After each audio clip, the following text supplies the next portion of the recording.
اس لیے ہم دیکھتے ہیں اس امت کے نیک لوگ، سلمہ بن کہیل ایک بہت بڑے محدث راوی کیا فرماتے ہیں، کان یقال شہر شعبان شہر القراء، کہا جاتا ہے کہ شعبان کا مہینہ قرآن کے قاریوں کا، قرآن پڑھنے والوں کا مہینہ ہے۔ صرف رمضان ہی نہیں بلکہ شعبان کا مہینہ بھی قرآن کا مہینہ ہے۔ کس لیے؟ شعبان میں قرآن پڑھنے کی جس کی ریہرسل نہیں ہوگی اس کو رمضان میں بھی قرآن پڑھنے کی توفیق نہیں ملے گی، اور پڑھنے بیٹھ بھی جائے گا 10 منٹ پڑھ کے تھک جائے گا، اکتا جائے گا، کیونکہ کام کیا نہیں کبھی۔ اور یہ انسانی فطرت ہے، بات صرف روزوں کی بات یا قرآن کی بات نہیں ہو رہی، ہر چیز میں۔ آپ بعض اوقات چھٹی جاتے ہیں کوئی 2-4 ماہ کی، اور جب چھٹی سے واپس آتے ہیں اور پہلے دن جب ڈیوٹی پر جاتے ہیں تو وہ دن کیسا گزرتا آپ کا؟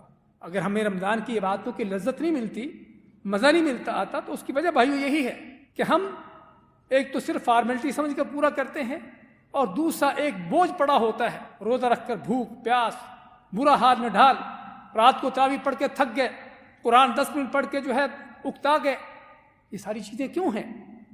اس وجہ سے کہ ان چیزوں پر چلنے کی روٹین نہیں، عادت نہیں ہے۔ اس لیے ضرورت ہے اپنے آپ کو ان چیزوں پر لگانے کی، چلانے کی، اور اصل یہ کام کرنے والے ہیں۔ اسی طرح بعض دوسرے علماء کے بارے میں آتا ہے کہ وہ اپنے شعبان میں اپنے کام بند کر دیتے تھے قرآن کو پڑھنے کے لیے،